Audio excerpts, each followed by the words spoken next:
Welcome to the Tech Egg. Don't get scrambled. Enjoy the video.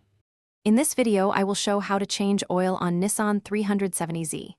Start by gathering tools: 5W30 oil, correct oil filter, socket set, drain pan, funnel, jack stands, and gloves. Wear eye protection and hand protection, and ensure the engine is at a safe temperature.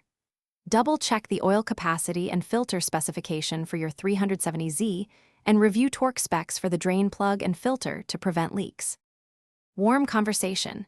Begin by placing the drain pan under the oil pan drain plug and loosening the plug carefully. Remove the plug and let the oil drain until the stream reduces to a drip. Inspect the drain plug washer and replace if worn, then lightly clean the plug threads before reinstalling. Tighten the plug to the manufacturer torque specification and wipe any residual oil from the area to check for leaks. After draining, remove the old oil filter and clean the filter mount surface. Lightly coat the new filter gasket with fresh oil, install the filter by hand until snug, and then tighten per guidance. Refill the engine with the correct amount and grade of oil, start the engine briefly to circulate oil, then shut off and recheck the level with the dipstick.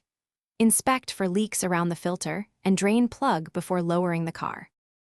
Thanks for watching. Consider subscribing if I helped unscramble your problems.